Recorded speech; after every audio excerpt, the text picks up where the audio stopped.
When was the last time you took an English class at school?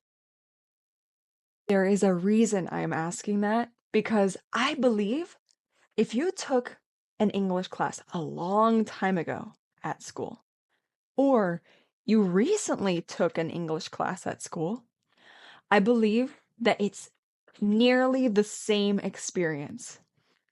It seems to me that the format hasn't changed.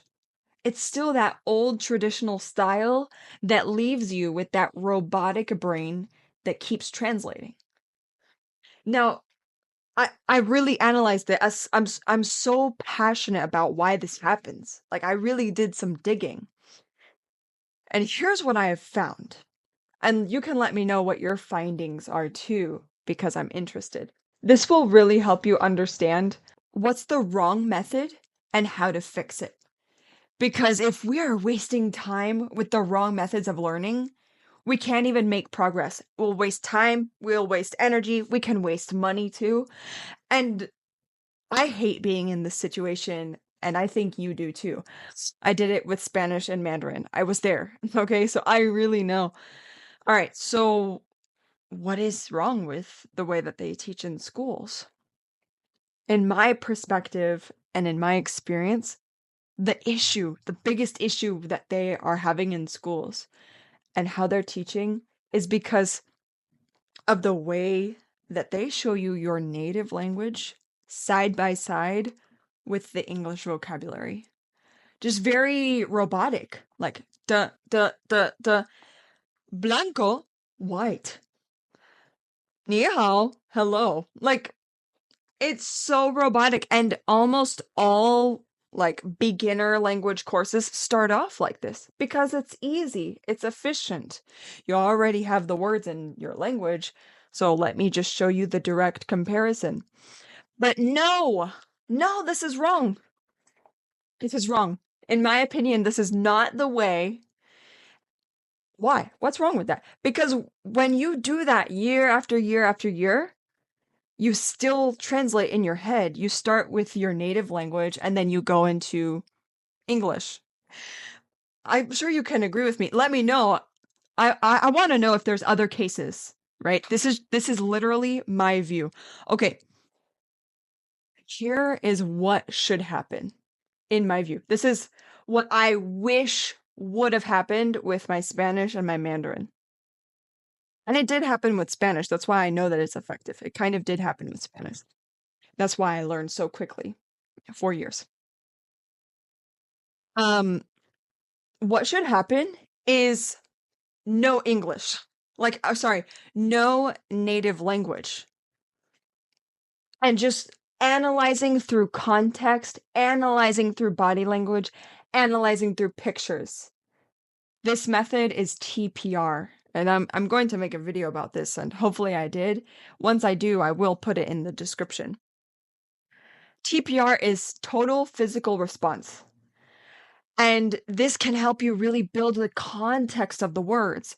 So if I say destornudo, achoo, you don't speak Spanish. But if I say yo destornudo, achoo, what do you think destornudo is?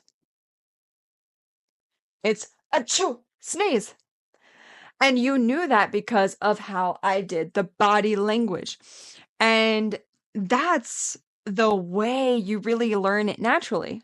I didn't have to say sneeze, but through the context and through everything that you're seeing, all the senses, that can really help you understand. It's also about the repetition of the phrase. So, question answer, like, oh, I feel happy. How do you feel? I like purple. What about you? Like this kind of back and forth, like, and showing all of this. That is really what should happen. Even situational. Like if I place a plate in front of you, I say, esto es tu plato. Tu plato. Of course, I'm using Spanish as a way to explain this because chances are you don't speak Spanish. And so But this is what should have happened in English, and it didn't. So in English, this is your plate. Here you go. Here you go. And of course, you don't know exactly what I'm saying if you don't know any of the words, but I might repeat some of those words again and again. And this is also connected with comprehensible input. This is like a big umbrella of comprehensible input. And that is what should be emphasized in the early stages of a language. Oh my goodness.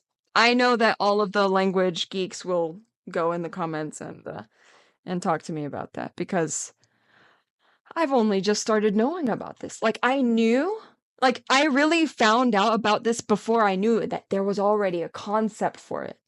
Because I'm just like so upset. Like, why do people leave this class and they still can't speak Spanish? And I'm talking about the classes at my school. So now that you know the flaws that you were experiencing in your language school experience while you were learning English at school, can you fix that? Is it too late? I'm sure you're asking yourself that. And it's not too late. It's not too late because that is exactly what I've been training my students on. I say, don't use Google Translate. No more. No more Google Translate. And don't even translate words. Like, of course, sometimes it's necessary, but as much as possible, look at the pictures, have someone use it in a sentence, go on youglish.com and see how they are using it in a sentence.